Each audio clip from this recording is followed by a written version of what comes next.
नहीं काहे कपरे मीठा मीठा दुखाल करताटे अक्की जन कहाँ जीजो जिगल बन ना एक सुबह ले कनी के माँ जीप शाम ले शाम धीरे धीरे शाम हो जाए आइबे ना कर नींदो लागताटे साली सुता ए साली तब से साली हो ए ए अरे पकोड़ी खीर तिको ए तो होरो लागला नींद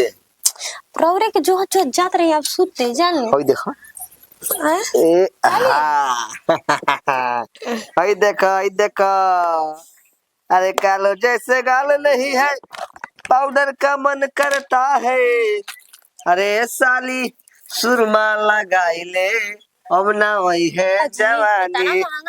काली नहीं जी महंगा खूब होई ना कहीं का जो साली से प्यार बा अब भौजी के बहन से प्यार बा तब पैसा देखो तो हमारा पार घट लगी ए जी देखे बार में निक लागत है मत कह लागत कोनो महल के रानी हो तू तो हमार नींदे फाड़ देलू सही में हाय देखा था हाय देखी हाय का नथिया लगाई देखी और नथिया उतार कितना निक लागी ना अरे जनी घुंघटा उठाई देखी ठीक लागत है ना आज लागता हाथ में के हला ये हाथ में के ह हाय हाय का हाय का कला हार ह हाय का हाय का कनबाली ह रख दे दीदी आज तो देख ली हां कि दीदी तू काहे डरत रही यार गजब तू बड़ी डर लागताटे ये जी ये वो का दूध को लिया दिल बनी हार हाय कितना कह जी बाकी जो ना ससुराल में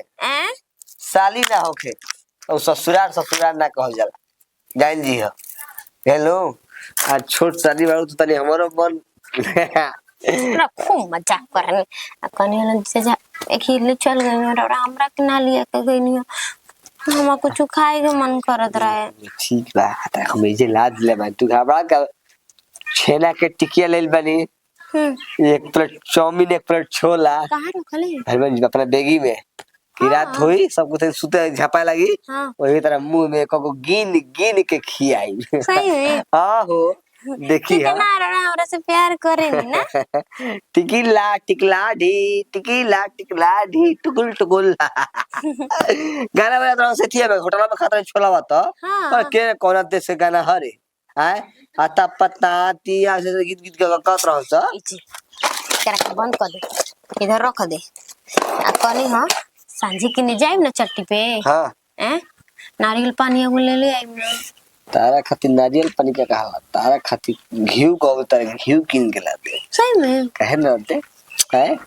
जब जीजा जी पिज्जा बनावा तो अपना साली के फ्लाइट तो धरा दी है बात सुनी राती हमनी के पकड़ा गई रहती जा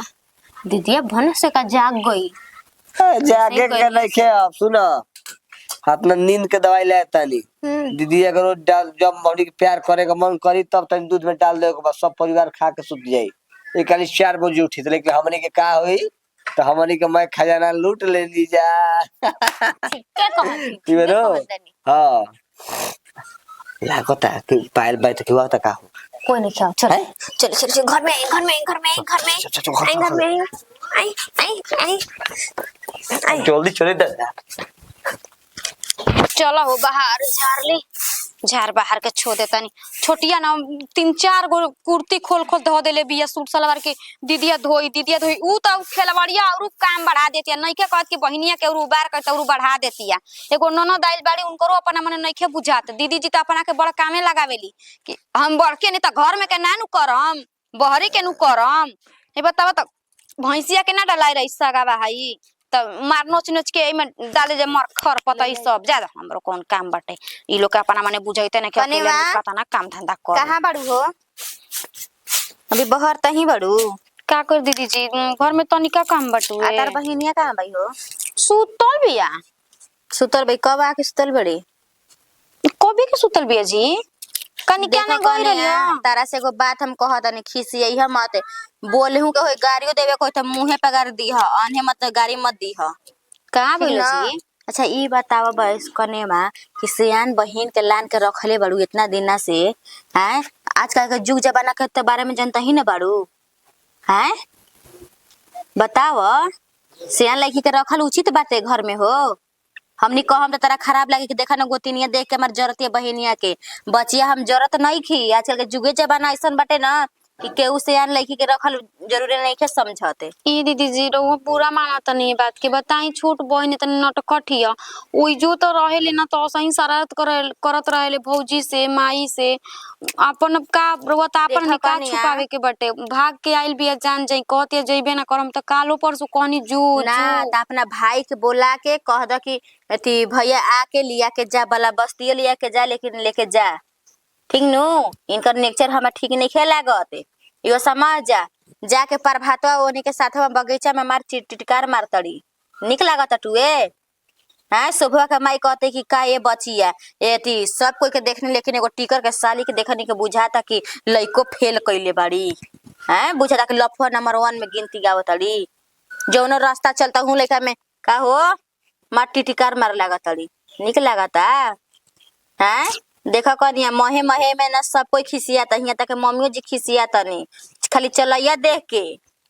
एगो होला आ तू कहत कि बच्चा बुद्धि नहीं खी नटखट नहीं खी।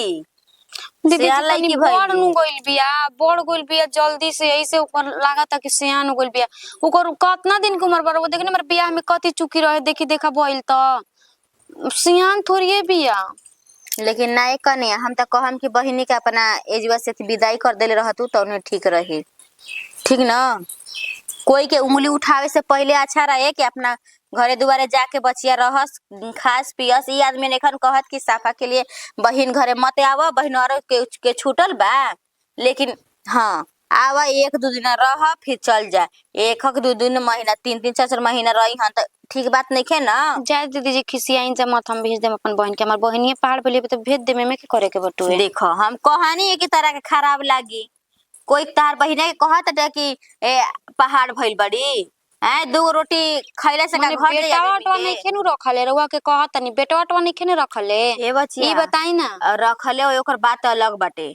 लेकिन हाँ जवन रवि जान गनी के हमर बहनिया रखले बिया वही कैसे कहत तनी जी आदमी ठीक अरे। कहला कि गोतिया ना या कबो रही। आहो हम कब करी कि तारा बहिनी लइका रखली हिया। अभी रउआ का कनी के रखले हन त वो अलग के बात बटुए मने धइले बनी हाथ में का हमर बहनिया के हम हाथ हमर बांध के बहनिया तनी धइले बानी। मुंह के लोलारी लेकिन छिनार नाही ह जनी। ए बचिया अब का देखा छिनार के गुजारा हो जाला लोलार के गुजारा कभी नहीं होखेला ठीक ना। जब तू कहत कहनिया ना उल्टा बोलता ही बाड़ू यो समझ जा। निमनो बतिया कह देते तारा के खराबे लागत टुए कि हमार बहिनिया के अछरंग लगाते अछरंग नहीं खिलाते बहिनी तहार बहिन चाहे हमार बहिनी बाटल हली जा। लेकिन जवन गांव घर में सुनत तौने ना हम कहतनी ठीक बटे जी भेज देतनी करा के। हाँ तो भी विदा कर द तारा हम अपना जन्नी तो कह दे नहीं यो समझ जा।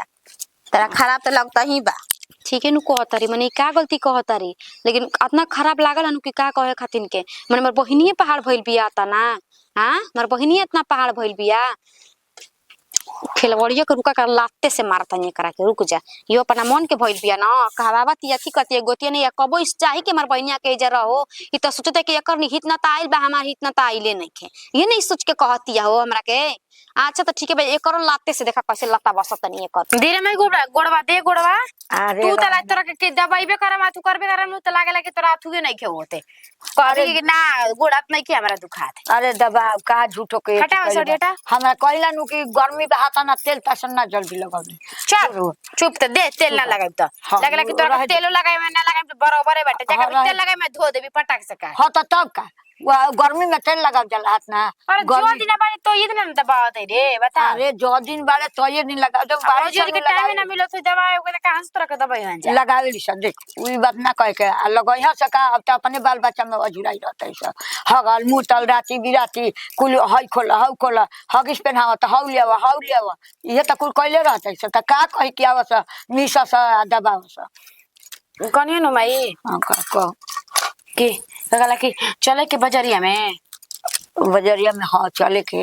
चल कब तेल भी तो रोज रोज लगाव ताड़ी आ उहो के मारे फोन करत तानी कि तू का करत ताड़ू आवे के नहीं के जानत नहीं कि आगवा के घर में ढह न गइल बाटे कहत नहीं बनवावे के। अच्छा कह दा कि तनी 10 दिन दम धरा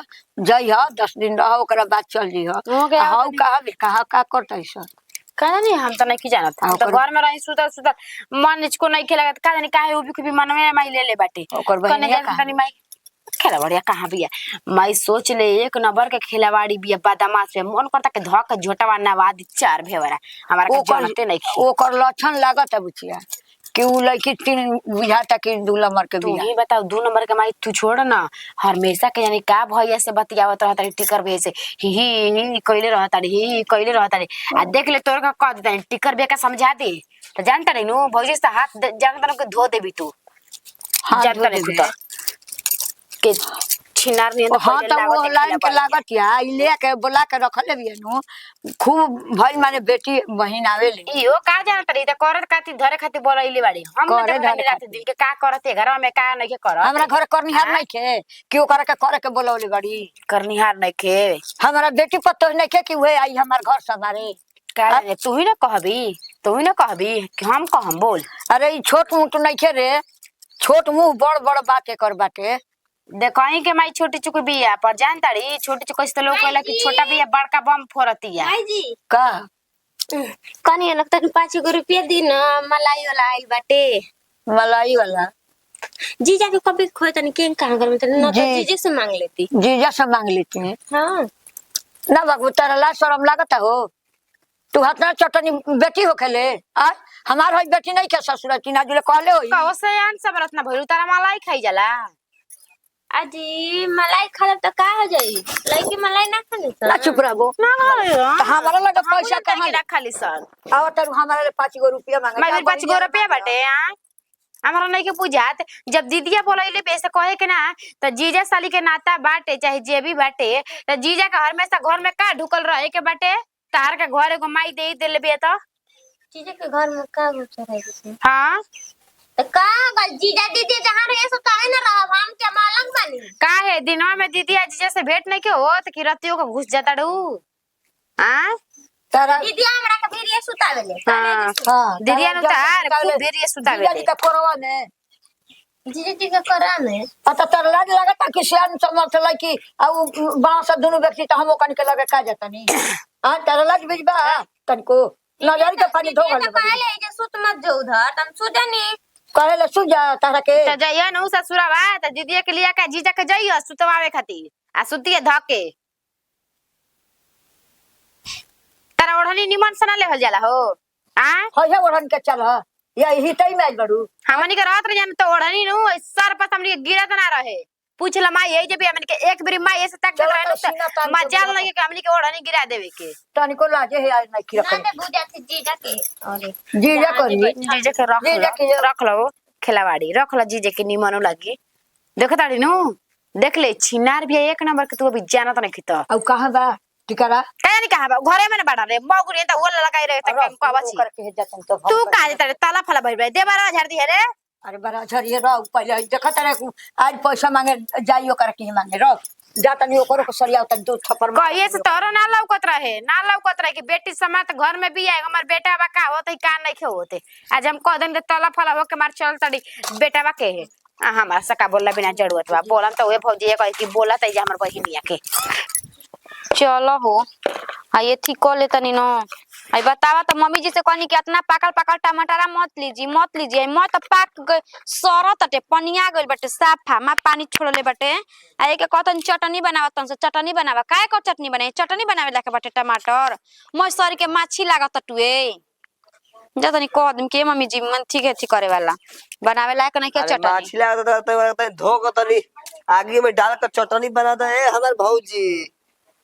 हां सारा लगा के खाइम का सारा लगा के खाइम सरल का बढ़िया के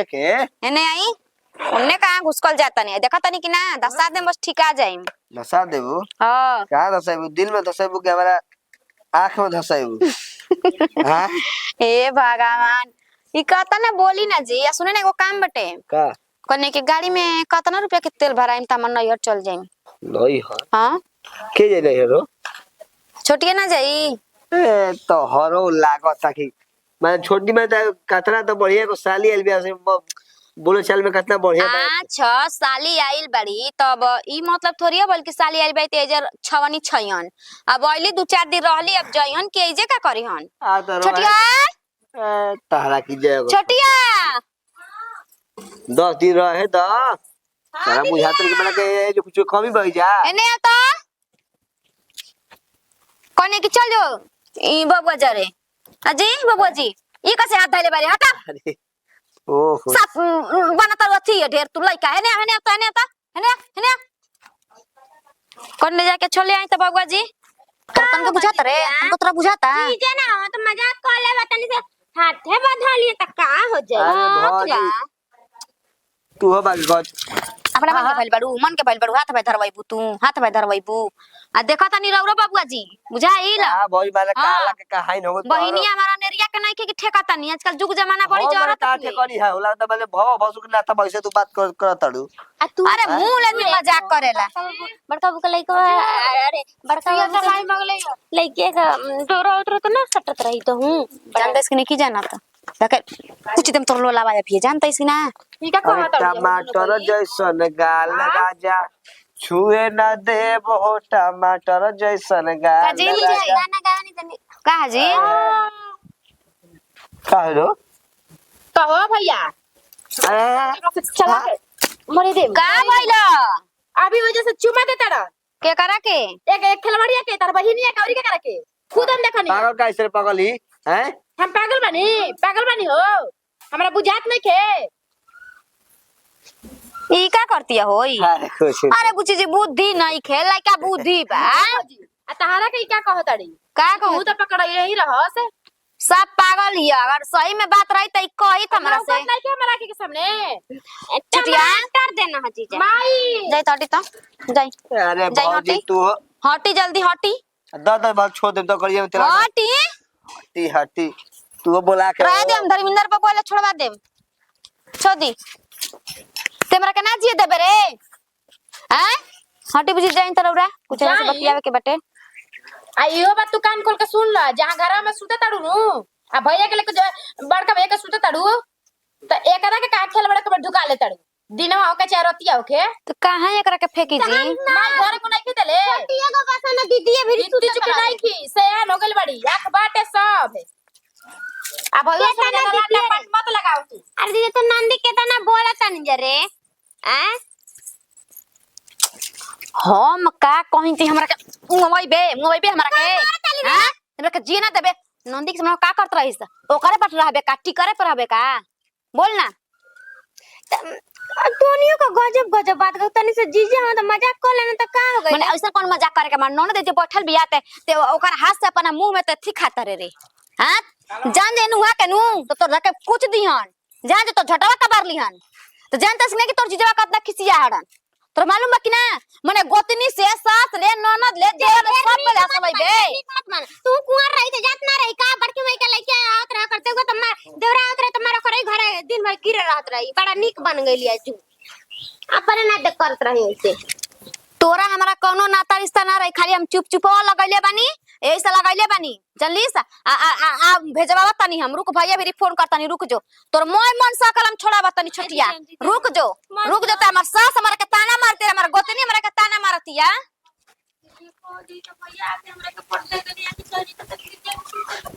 एकनी के तनिको दिमाग आ समझ नहीं खे कि हितई नतई ज्यादा दिन ना रखे के चाहिए ऐसे कि बहुत एथी का करत नहीं है जीवा जी का करी बैठल बानी करत का बानी ई बताई कि निक लागत टुए गांव घर के कितना आदमी हुलला कइले बड़न स हैं ल त कहब कि हमारा गोतिनिया के बहिनिया के कहतिया बहिनिया के बार लइका पर जाके टिटिकार मार लागतिया बोले लागतिया ई अच्छा बात बाटे हैं अरे तो गांव घर देखा जा कितना कहत नहीं सकी का ए दादा एगो टिकरा के साली लेके बुझा कि जिला धके हिला के रखले हिया टिकरा के साली वो लड़की हमारा आइलिया तेल लेके मिसे तो मिसतिया तो आवतिया ओने ले कहते ए मम्मी जी 5 गो रुपया दी ना मलाई खाए के तो तहन लोग के बहन तहरा के कहब तो कहू तो तोहरो गोतिनिया के बहन नुहिया तो ये न कहब कि हमारा बहनिया के ओकर बहनिया हमार बहनिया दूगो बाड़ी स ओकरा बहनिया के लुगा लुटत तो हमनी के ना लुटिया तू जानो वो जानो काहे खातिर जी मम्मी जी हम तो कहबे कइनी का हो कनेवा देखा मोट पातर में हम बता तनी कि अपना बहन के भाई के बोला के अपना बहन के यहाँ से भेज दो हैं देखो कहेला कहबे कहनी है, लेकिन का कहती है कि हमार बहिने करवा देख जरूरत न बानी नहीं। जरूरत में बचिया तो सुन लो, हमरो को रहन लागता कि तो कह जा कि बोला के भेज देस, आ नहीं तो हमारा दंड मत उठावे के पड़ो। हम हाथ बटोरले बनी कि इज्जत से आइल बड़ी, इज्जत से चल जाए। ना तो भेजो चाहत रही तो वही झोटा धरब आ घिसिया के ले जाके बहरी करब। ठीक बा? ठीक है बाटे जी। हाँ। करे के बतावन करबे कर न करी करबे करेंगे। ये बतावा। और बेटवो का नहीं बुझात कि अपन साली लान के इजबा रख ले बड़न हैं, ऊंच नीच कर दिहन त कने कर रही जाना, घर कर रही जाना, घाट कर रही जा। बताए तनी ओ घरी लोर का छिहन, लोर कछियन ओ घरी लोर का छिहन। कछियन ठीक नु। आजकल जनता ही बनी, जुग जमाना बड़ी खराब हो गइल बाटे हैं। अच्छा हम कहतनी कि उ का जरूरत बा सियान समझ लड़की बोला के रखला के? त भाग के बिया भाग के? हां कहती है ना हाँ। छोटकी ए दीदी जी रउआ से का हम कहीं रउआ त घर में कनु हनी भाग के बे खिसिया के बिया कहते कि ना हमें जीवे रहम। तो तू जानत है रे, तू कतना बढ़िया बाड़ी की तू जानते कि हमर बहन खिसिया के भाग के आ गइल बिया जीवा, तो तू रख ले बाड़ी। ना ना ना, वो करा केती करे, वो कर रहन हमरा राती भर निकले खेले गए। सही में रहन हमारा सुहात नहीं की जाके लइकवा के साथे रुपेशवा के साथे हमार बोली बोलत रही। जानते ना कि गांव में सबसे खराब उहे लइका हटे। देखत रुके कितना लड़किन कितना के घर बिगाड़ दियलस, कई गो के जान ले लियलस। ये निमन चीज ह, यही तरी लड़किन के आँख कान खुलेला। आँख कान खुल सुन, आँख कान खुलो चाहे कुछ को। बेटा जी अब बुचिया ले पूछनी तो कहत कि कजन केने गोइल बा, घर में रहला, घर में ले नइखे। तो नइखे तो जाके उनका कह दो कि जल्दी तैयारी करके भेजस, आ नहीं तो अब हमार अब मोल ना रखब। अब हम का कही जी मम्मी, ना कहबू तो जा तनी उनका के खेद के रहब, अब रहे ना दे उनका के जा। देखी ना जीजा जी, दीदी है ना तैयारी करती है हमरा के भेजे खातिर, कुछ करी देखी हमार जाए के मन नहीं के करत। अरे पगली कहीं क्या, तू चिंता मत करता, जीजा बने नो। आज के बाद तू साली ना, तू हमारे घर वाली हो। आ देखो तो के विदा कर देता रोला खाली कहत न बानी, तो कहत नहीं, तो जब कहते तो जब समय आवे ना सब साथ साथ उगिला जाई। रोला खींच देनी हो। ओहो ओहो, चुप चुप चुप, जा जा जा, ठीक हो पट्टी मार दे, पट्टी मार दे। बैठो जा, बैठो बैठो। देखे ना चल जब तब मन ना लगे। अरे नदिया के तीरे तीरे ओई हवन हरिया में रात हो। देखी ना अंगूठी निक लागत ना। अरे हैं अंगूठ देखो, अजी निक लागत ना, चुम्मा दे दी हमरा हाथ पे। एगो चुमा दे दो राजा जी। कुछ कहीं जीजा जी, रोला से जब से हम प्यार कइले बानी ना, हमरा कोनो चीज का हमरा के दुख नहीं के होत। कुछ कहता नहीं पट दे लिया के दे देता नहीं, खा लेता नहीं। हां जीजा ऐसा है नो कि प्यार ना, प्यारो करी है आ चुमा के इजहारो करी है। आज के बाद तू हमार रानी, हम तो हर राजा। जवन दो बच्चा के माई है वो का करी हम बापू आय तू का बेटवा का हो कनिया, हेने अब हेने घर में मत जा। का करी का करी संतरो तार बहिन ना सवत बन गई बा। हमरा त रख देनी आब तरन भैया। हां पहुंचाए के बाद गड़िया से गड़िया ला भैया तोरा का जी दीदी जी पैसे गिर गई कनिया। तार बहिन ना देवरान हो गईली। देखा दीदी तू ढेर बोला चालू, ठीक बा? क्या कहता रे? बाकी ऐसी पगला ले बोला तनी, एक तो हमर गोड़ में ऐसी चोट लागल बा, हमर चल के जा। चूटा काट देलो सा, चूटा क्या कर देला सा? एक तो चूटो काट देला सा, एक तो चूटा का भला जीरवा का मुंह सिया रखा कुछ के भइल भौजी झूठो का तू है ठीक ले भाई। भौजी मने का भइल ह? भइल का ठेस लागल, चूटा काट देलो सा। का देखनी ह? भरक बारी धइले रहन, हाथ पर किस करत रहन, आउ का करत रहन? कर छटिया